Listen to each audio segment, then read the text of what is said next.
Welcome to our channel target for judiciary. आज हम start करते हैं चैप्टर 10। चैप्टर 10 बात करता है मेंटेनेंस की। Order for maintenance of wife's children and parents, यानी कि पत्नी, संतान और माता पिता के भरण पोषण के लिए आदेश। ये बात करता है चैप्टर 10। चैप्टर 10 का जो BNSS में फॉर्मेट बताया गया है वो फॉर्मेट 19 है, यानी कि जो भी व्यक्ति जो है जो मेंटेनेंस के लिए भरण पोषण का जो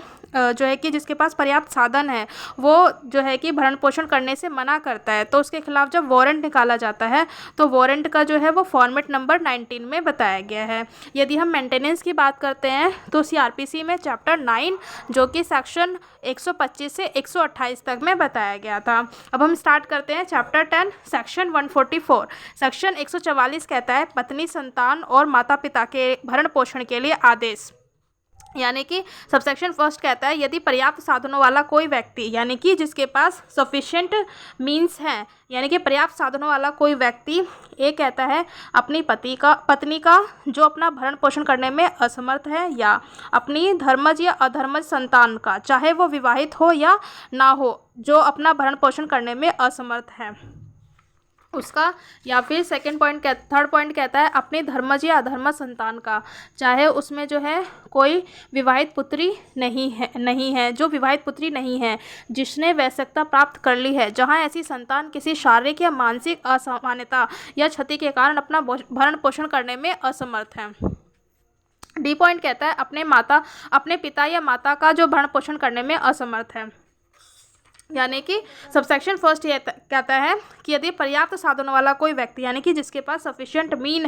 मीन्स है, ऐसा कोई व्यक्ति जो है कि अपनी पत्नी का या फिर जो अपने बच्चे हैं, या चाहे वो धर्मज हो यानी कि लेजिटिमेट हो या इलेजिटिमेट हो, चाहे वो मैरिड हो या अनमैरिड हो, लेकिन क्या है वो अपना जो मेंटेनेंस है वो करने में असमर्थ है।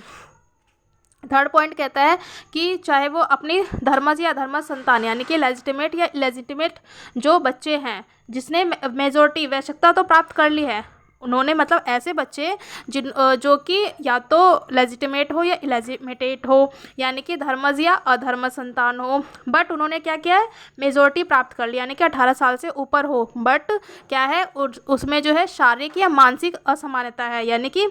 जो कोई व्यक्ति जो बच्चा है वो 18 साल से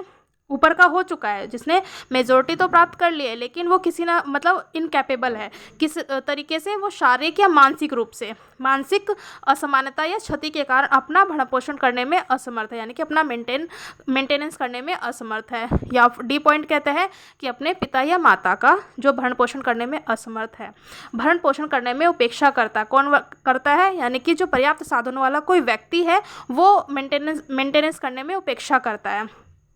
या भरण पोषण करने से इनकार करता है, या तो उसका नेग्लिजेंट कर रहा है या इनकार करता है। तो फर्स्ट क्लास जुडिशियल मजिस्ट्रेट, यानी कि प्रथम वर्ग मजिस्ट्रेट, ऐसी उपेक्षा या इनकार के साबित हो जाने पर ऐसे व्यक्ति को यह निर्देश दे सकता है कि वह अपनी पत्नी या ऐसी संतान, पिता या माता के भरण पोषण के लिए ऐसी मासिक दर पर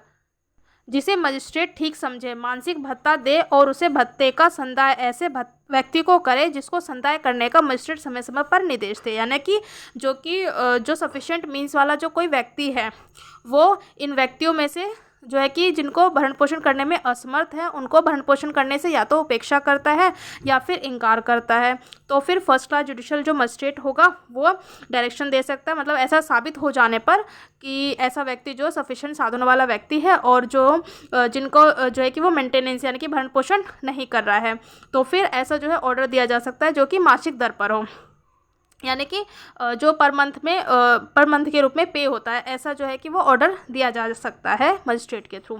सबसेक्शन जो है कि इसके बाद सबसेक्शन फर्स्ट का प्रोवाइजो बात करता है परंतु मजिस्ट्रेट खंड ख में निर्दिष्ट, यानी कि जो सेकंड पॉइंट है उसमें जो स्पेसिफाई किया गया है पुत्री, यानी कि जो बेटी है जो डॉटर है उसके पिता को निर्देश दे सकता है, यानी कि पुत्री के पिता को, यानी कि जो डॉटर है उसके फादर को ये डायरेक्शन दे सकता है कि वह उस समय तक ऐसा भत्ता दे जब तक वह वयस्क नहीं हो जाती है, यानी कि कोई जो उसकी डॉटर है और यदि वो मेजर नहीं है तब तक वो उसका जो है मेंटेनेंस करेगा। और यदि मजिस्ट्रेट का समाधान हो जाता है, यदि मजिस्ट्रेट का जो है कि ये समाधान हो जाता है कि ऐसी पुत्री के यदि वह विवाहित हो, पति के पास पर्याप्त साधन नहीं, यदि जो लड़की है, जो डॉटर है, उस पर जो है कि उसकी एज कम है, यानी कि उसने मेजॉरिटी प्राप्त नहीं की है, तो उस पर मेंटेनेंस जो है कि उसके फादर का होगा। बट यदि मजिस्ट्रेट का ये समाधान हो जाता है कि उसकी एज जो है कि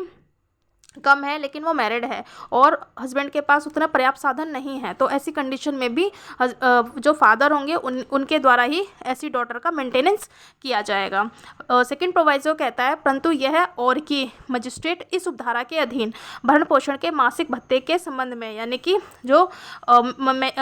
मासिक जो भत्ता है उसके संबंध में कार्यवाही के लंबित रहने के दौरान, यानी कि जो ऐसी प्रोसीडिंग्स है वो पेंडिंग में है, तो ऐसे व्यक्ति को यह आदेश दे सकता है कि वह अपनी पत्नी या ऐसी संतान, पिता या माता के अंतरिम भरण पोषण के लिए मासिक भत्ता और ऐसी कार्रवाई का व्यय दे, यानी कि उसका जो है कि या तो एंट्री मेंटेनेंस दे या फिर उसका एक्सपेंडिचर्स दे, जिसे मजिस्ट्रेट उचित समझे, और ऐसे व्यक्ति को उसका संदाय करे जिसको संदाय करने का मजिस्ट्रेट समय समय पर निर्देश दे, यानी कि ऐसा डायरेक्शन दे। यानी कि सेकंड जो प्रोवाइजो है ये कहता है कि यदि जो मेंटेनेंस की ऐसी जो प्रोसीडिंग्स है वो पेंडिंग में है, तो फिर ऐसी कंडीशन में जो मजिस्ट्रेट है ऐसे जो है कि डायरेक्शन दिया जा सकता है कि वो जो पर्सन है, सफिशिएंट मींस वाला व्यक्ति है, वो अंतरिम यानी कि एंट्री मेंटेनेंस दे, या फिर जो कार्रवाई के जो खर्चे होंगे, जो व्यय होंगे, वो ऐसे व्यक्ति को संदाय करें, जैसा भी मजिस्ट्रेट डायरेक्शन दे। इसका थर्ड प्रोवाइजो कहता है कि परंतु यह भी कि दूसरे परंतु के अधीन, यानी कि जो सेकेंड प्रोवाइजो है उसके अधीन अंतरिम भरण पोषण के लिए मासिक भत्ते और कार्रवाई के व्यय का कोई आवेदन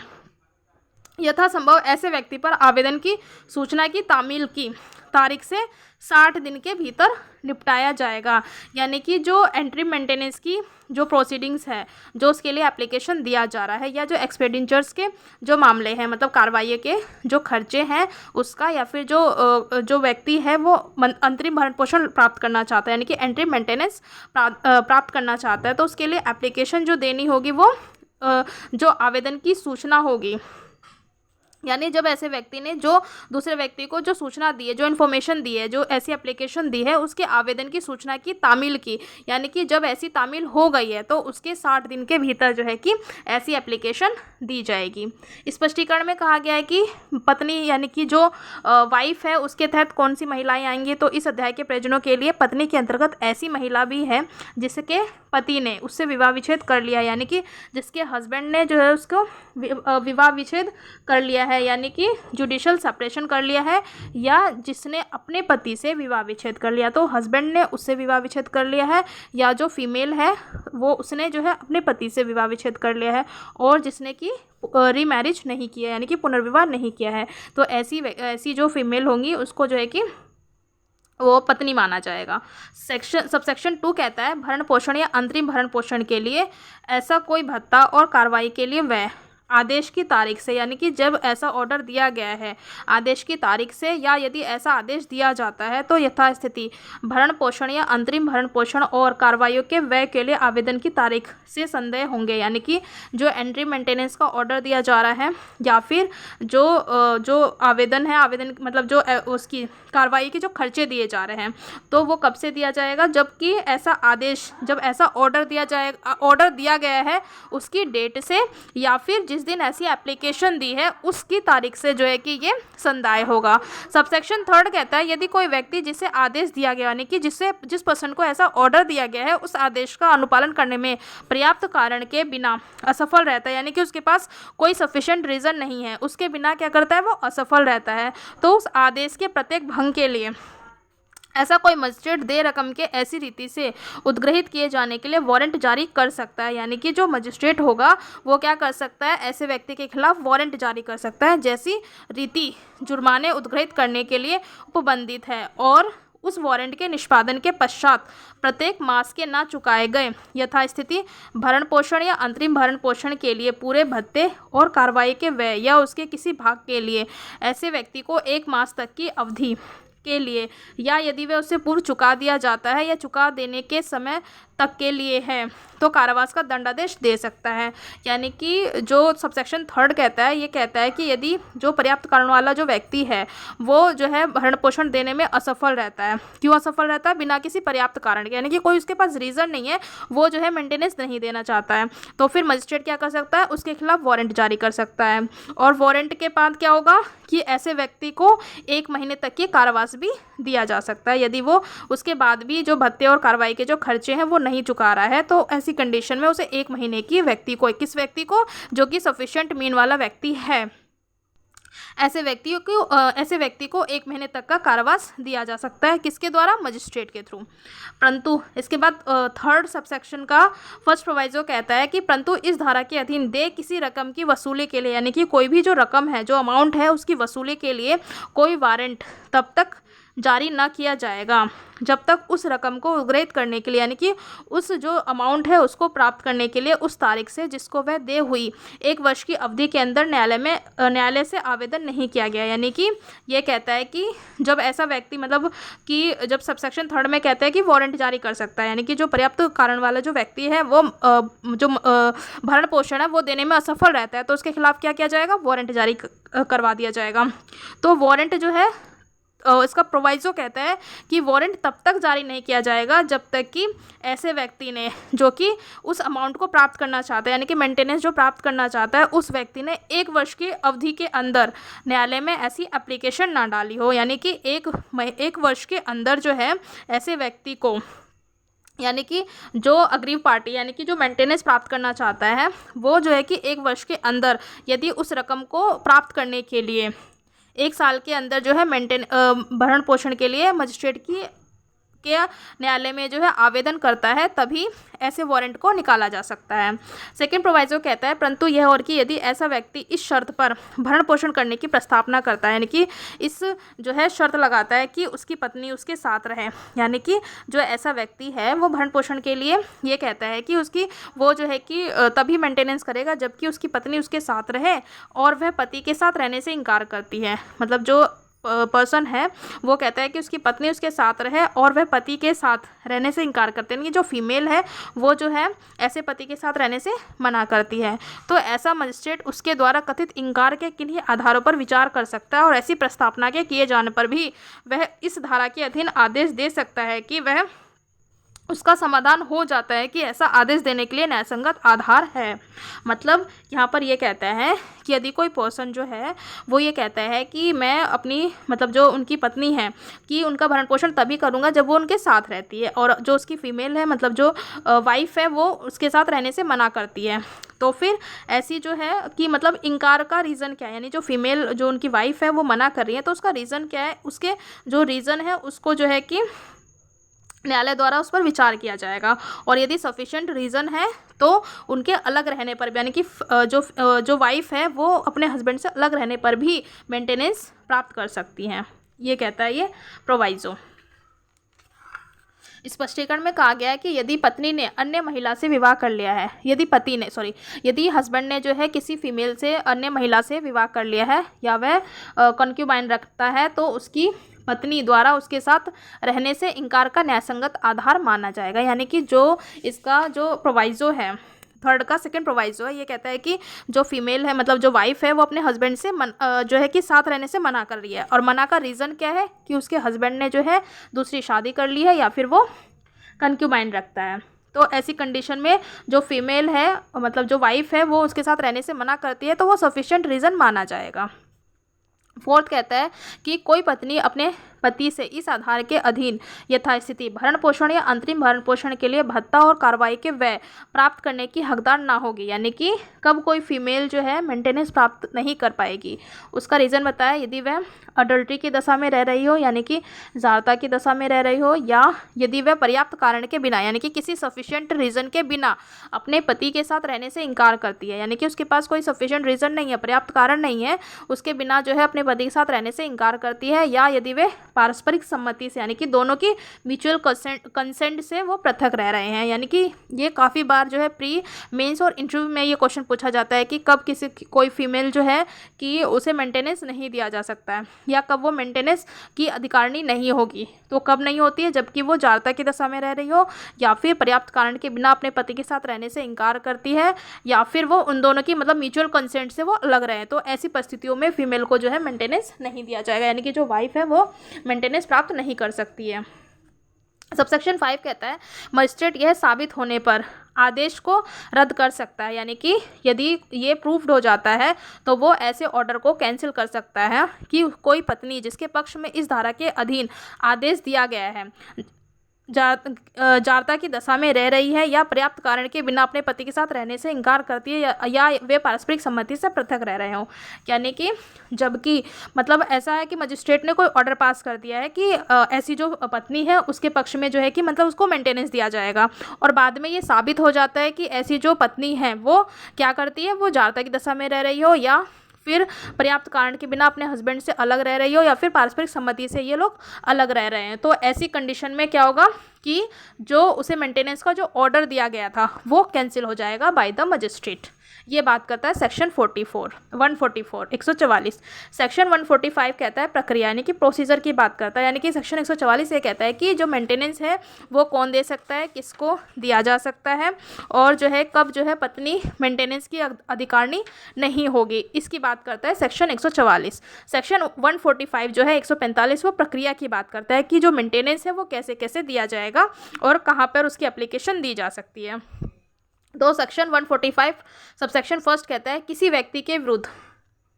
धारा 144 के अधीन कार्रवाई किसी ऐसे जिले में की जा सकती है, यानी कि जो सेक्शन 144 के तहत जो एप्लीकेशन है, जो प्रोसीडिंग है, वो कहाँ पर स्टार्ट कर सकती है, की जा सकती है, जहाँ की ऐसे जिले में की जा सकती है जहाँ वह है, यानी कि जहाँ वह व्यक्ति जो मतलब जो मेंटेनेंस प्राप्त करना चाहता है, जहाँ वह व्यक्ति है, जहाँ वह या उसकी पत्नी निवास करती हैं, यानी कि जहाँ पर जो सफिशिएंट मीन्स वाला व्यक्ति है वो, या फिर जहाँ उसकी फीमेल मतलब जो वाइफ है वो निवास करती है, तो वहाँ ऐसे जो है कि कहीं पर भी जो है कि ऐसी मेंटेनेंस की एप्लीकेशन जो है वो डाली जा सकती है।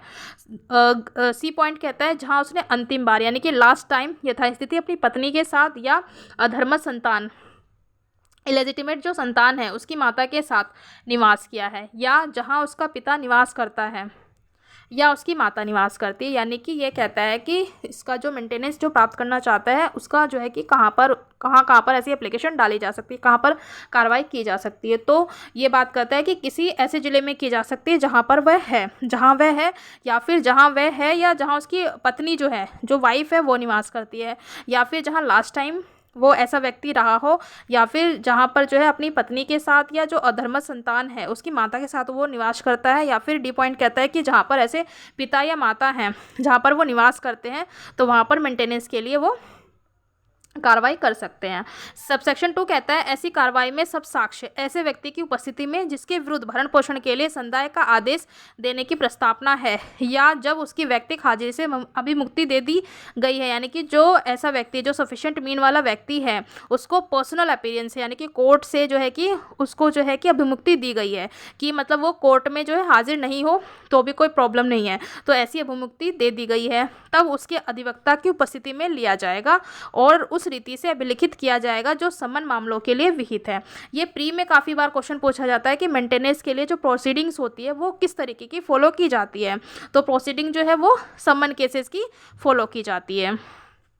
सबसेक्शन कहता है इसका कि परंतु यदि मजिस्ट्रेट का समाधान हो जाए कि ऐसा व्यक्ति जिसके विरुद्ध भरण पोषण के लिए संदाय का आदेश देने की प्रस्तावना यानी कि जो ऐसा व्यक्ति जो है मेंटेनेंस के लिए दायी है तामिल से जानबूझकर मतलब जो ऐसा व्यक्ति है वो तामिल से जो है जानबूझकर बच रहा है या न्यायालय में हाजिर होने से जानबूझकर उपेक्षा कर रहा है, तो मजिस्ट्रेट मामले को एक्स पार्टी यानी कि एक पक्षीय रूप में सुनने और अवधारण करने के लिए अग्रसर हो सकता है। यानी कि इसमें है कि एक्स पार्टी मतलब कोर्ट के द्वारा एक्स पार्टी डिसीजन कब लिया जा सकता है मेंटेनेंस में, तो मेंटेनेंस में एक्स पार्टी डिसीजन कब लिया जा सकता है, तो इसमें कहा गया है कि जब कि जो भरण पोषण करने वाला जो व्यक्ति है वो क्या करता है वो आदेश मतलब जो है कि तामिल से जानबूझकर बच रहा हो या फिर जो न्यायालय में हाजिर होना है उसकी जो है उपेक्षा करता है, तब मजिस्ट्रेट जो है एक जो है एक्स पार्टी प्रोसीडिंग जो है कि इसमें कर सकता है, यानी कि एक्स पार्टी ऑर्डर दिया जा सकता है। और ऐसे दिया गया कोई आदेश उसकी तारीख से 3 मास के अंदर किए गए आवेदन पर दर्शित अच्छे कारण से ऐसे निबंधनों के अधीन जिसके अंतर्गत विरोधी पक्षकार को खर्चे के संदाय के बारे में ऐसे निबंधन भी हैं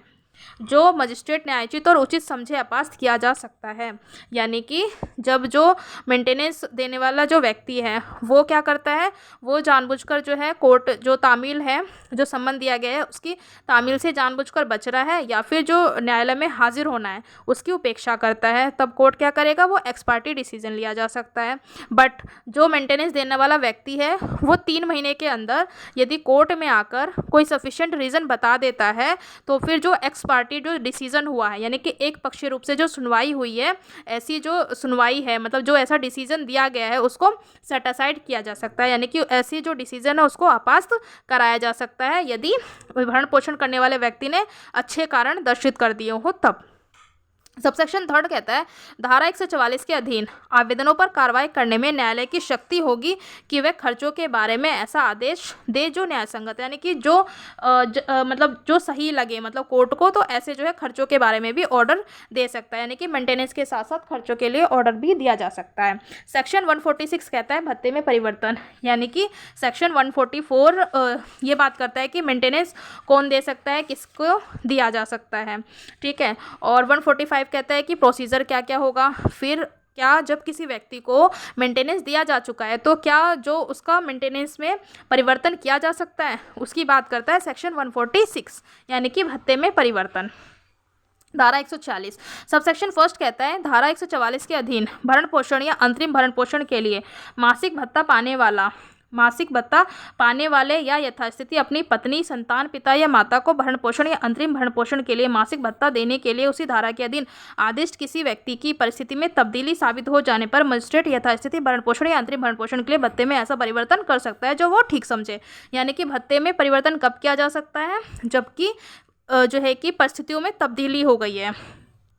ठीक है। यानी कि जब ऐसा मेंटेनेंस का ऑर्डर दिया गया था उस समय जो है परिस्थितियाँ कुछ और थी, बाद में परिस्थितियों में परिवर्तन हो गया है, तब जो है जो ऐसे मजिस्ट्रेट द्वारा जो ऑर्डर दिया गया था तब ऐसी जो है भरण पोषण के लिए भत्ते में परिवर्तन किया जा सकता है। सबसेक्शन 2 कहता है जहां मजिस्ट्रेट को यह प्रतीत होता है कि धारा 144 के अधीन दिया गया कोई आदेश किसी सक्षम सिविल न्यायालय के किसी विनिश्चय के परिणामस्वरूप रद्द या परिवर्तित किया जाना चाहिए, वहां वह यथास्थिति उस आदेश को तदनुसार रद्द कर देगा या परिवर्तित कर देगा। यानी कि जब मजिस्ट्रेट को ये लगता है कि जो सेक्शन 144 के अधीन कोई ऑर्डर दिया गया है, किसके द्वारा दिया गया है, किसी कॉम्पिटेंट सिविल कोर्ट के द्वारा किया गया है, ठीक है, किसी सक्षम सिविल न्यायालय के किसी विनिश्चय के परिणाम स्वरूप रद्द या मतलब कि 144 के तहत मान के चलिए कोई ऑर्डर दिया गया है, 144 के तहत मेंटेनेंस का कोई ऑर्डर पास किया गया है और इसी बिहाफ पर कोई जो है किसी कॉम्पिटेंट कोर्ट सिविल कोर्ट ने जो है कि ऐसा जो है ऑर्डर दे दिया गया है, तब जब मेंटेनेंस है जो मेंटेनेंस दिया गया है, मेंटेनेंस की जो मेंटेनेंस या जो खर्चे हैं या फिर जो एंट्री मेंटेनेंस का जो ऑर्डर दिया गया है, तब जो है कि ऐसी परिस्थितियों में तब्दीली की जा सकती है। कब की जा सकती है, जबकि किसी सक्षम न्यायालय द्वारा भी ऐसा कोई ऑर्डर दिया जा चुका है, यानी कि उसे मेंटेनेंस तो मिल चुका है, मतलब मेंटेनेंस का जो है ऑर्डर पास हो चुका है, उसके साथ साथ उसे जो है किसी सिविल जो न्यायालय है यानी कि जो सिविल कोर्ट है, कॉम्पिटेंट सिविल कोर्ट है, उसके द्वारा भी ऐसा कुछ ऑर्डर पास किया जा चुका है, तब जो है कि ऐसे जो है परिस्थितियों में परिवर्तन हो जाता है, तब ऐसी परिस्थितियों में जो है जो भरण पोषण है उसके खर्चे में परिवर्तन किया जा सकता है। सबसेक्शन 3 कहता है जहां धारा 144 के अधीन कोई आदेश ऐसी महिला के पक्ष में दिया गया है, यानी ऐसी फीमेल के पक्ष में दिया गया है जिसके पति ने उससे विवाह विच्छेद कर लिया है या जिसने अपने पति से विवाह विच्छेद प्राप्त कर लिया है, वहां यदि मजिस्ट्रेट को समाधान हो जाता है, यानी कि सबसेक्शन 3 ये कहता है कि जहां धारा 144 के अधीन कोई ऐसा ऑर्डर पास कर दिया गया है या फिर ऐसी जो महिला है कि जिसने जो है अपने पति से विवाह विच्छेद कर लिया है या उसके पति ने उससे जो है विवाह विच्छेद कर लिया हो, तो ऐसी कंडीशन में मजिस्ट्रेट का यदि समाधान हो जाता है, क्या समाधान हो जाता है कि पहला कहता है कि उस महिला ने ऐसे विवाह विच्छेद की तारीख से, यानी कि जब इनका ऐसा डिवोर्स हुआ था उसकी तारीख के पश्चात पुनः विवाह कर लिया, यानी कि जो फीमेल थी, जो वाइफ थी ऐसे पर्सन की, उस फीमेल ने जो है पुनः रीमैरिज कर ली हो, तो वह ऐसे आदेश को उसके पुनर्विवाह की तारीख से रद्द कर देगा, यानी कि जो ऐसा मेंटेनेंस को ऑर्डर दिया गया है वो कैंसिल हो जाएगा। कब? जबकि ऐसी जो फीमेल पार्टनर थी, जो वाइफ थी, उसने रीमैरिज कर ली हो। दूसरा पॉइंट कहता है कि उस महिला के पति ने उससे विवाह विच्छेद कर लिया, यानी कि उसके हस्बैंड ने उसे जो है कि डिवोर्स दिया हो, और उस महिला ने उक्त आदेश के पूर्व या पश्चात वह पूरी धनराशि प्राप्त कर लिया, यानी कि जिसके हस्बैंड ने उससे जो है कि डिवोर्स लिया हो, ठीक है। और जो ऐसी फीमेल है, मतलब जो वाइफ है, उसने जो अमाउंट थी वो पूरी की पूरी अमाउंट प्राप्त कर ली है, जो मेंटेनेंस का पूरा ऑर्डर जो था उसकी पूरी अमाउंट जो है वो प्राप्त कर ली है, जो पक्षकारों को लागू किसी रूढ़िजन्य या स्वयं विधि के अधीन ऐसे विवाह विच्छेद पर दे थी, तो वह ऐसे आदेश को, मतलब कि जो फीमेल थी, जो वाइफ है, उसने पूरी जो मेंटेनेंस का जो पूरी अमाउंट है वो पूरी प्राप्त कर ली है, या फिर ऐसे आदेश को उस दशा में जिसमें ऐसी धनराशि ऐसे आदेश से पूर्व दे दी गई हो, यानी कि जब ऐसा ऑर्डर दिया गया है उससे पहले ही ऐसे मेंटेनेंस का जो अमाउंट है वो दिया जा चुका है, तब जो है कि ऐसे उस आदेश के दिए जाने की तारीख से रद्द कर देगा, यानी कि जब ऐसा ऑर्डर दिया जा चुका है तब मेंटेनेंस का जो ऑर्डर है वो कैंसिल हो जाएगा। सेकेंड पॉइंट कहता है किसी अन्य दशा में उस अवधि की यदि कोई हो जिसके लिए पति द्वारा उस महिला को वास्तव में भरण पोषण दिया गया है, समाप्ति की तारीख से रद्द कर देगा, यानी कि हस्बैंड द्वारा जो है उस फीमेल को जो है, जो वाइफ है, उसको वास्तव में भरण पोषण दिया जा चुका है, तो फिर ऐसी समाप्ति की तारीख से जो मेंटेनेंस का ऑर्डर है वो कैंसिल कर दिया जाएगा। सी पॉइंट कहता है कि उस महिला ने अपने पति से विवाह विच्छेद प्राप्त कर लिया, यानी कि उसने जो अपने हस्बैंड से जो है डिवोर्स प्राप्त कर लिया है, और उसने अपने विवाह विच्छेद के पश्चात, यानी कि जो ऐसा डिवोर्स हुआ है उसके बाद यथास्थिति भरण पोषण या अंतरिम भरण पोषण के आधारों का स्वेच्छा से अभ्यर्पण कर दिया, यानी कि उसने क्या किया हो, डॉक्ट्रिन ऑफ वेवर कहते हैं, यानी कि उसने अपने स्वेच्छा से बोल दिया कि मैं मेंटेनेंस नहीं लूँगी। तो क्या हुआ है इसमें, उसने अपने इच्छा से जो है कि ऐसे अधिकार का त्याग कर दिया है, तो वह उस आदेश को उसकी तारीख से रद्द कर देगा, यानी कि ये हम पढ़ते हैं सेक्शन 146 में कि कब जो है कोई फीमेल जो है मेंटेनेंस में जो है कि तब्दीली की जा सकती है, या कब कोई फीमेल जो है मेंटेनेंस में परिस्थितियों में परिवर्तन किया जा सकता है। तो पहला ये कहता है कि जब फीमेल ने जो है कि रिमैरिज कर ली हो, या पूरी की पूरी अमाउंट प्राप्त कर ली हो उसने, या फिर जो थर्ड पॉइंट है कि फीमेल ने जो है, मतलब जो वाइफ है, उसने स्वेच्छा से अपने अधिकारों का अभ्यर्पण कर दिया, यानी कि उसने अपने अधिकार जो है वो त्याग दिए हो कि मैं मेंटेनेंस नहीं लूँगी, ऐसा उसने कुछ जो है कि ऐसा त्याग कर दिया हो, तब उस ऐसी परिस्थिति में जो है कि मेंटेनेंस का जो है परिवर्तन हो जाएगा। फोर्थ सबसेक्शन कहता है कि किसी भरण पोषण या दहेज की किसी ऐसे व्यक्ति द्वारा जिसे धारा 144 के अधीन भरण पोषण और अंतरिम भरण पोषण, यानी कि एंट्रीम मेंटेनेंस या उनमें से किसी के लिए कोई मासिक भत्ता संदाय किए जाने का आदेश दिया गया है, यानी कि पर मंथ के लिए कोई ऐसा ऑर्डर दिया गया है, वसूली के लिए डिक्री करने के समय सिविल न्यायालय उस राशि की गणना करेगा, यानी कि जो सिविल कोर्ट है उस राशि, जो अमाउंट है, जो ऐसी डिक्री की वसूली के लिए जो खर्चे किए गए हैं, तो ऐसे जो खर्चे हैं उसकी गणना की जाएगी, जो ऐसे आदेश के अनुसरण में यथास्थिति भरण पोषण या अंतरिम भरण पोषण या उनमें से किसी के मासिक भत्ते के रूप में उस व्यक्ति को संदाय की जा चुकी है या उस व्यक्ति द्वारा वसूल की जा चुकी है। तो मतलब जो खर्चे किए गए, जो ऐसे मेंटेनेंस को प्राप्त करने के लिए जो खर्चे किए गए हैं, तो ऐसे जो खर्चे होंगे उसको भी जो है कि उसकी भी उस जो अमाउंट है उसकी भी गणना की जाएगी सिविल कोर्ट के द्वारा।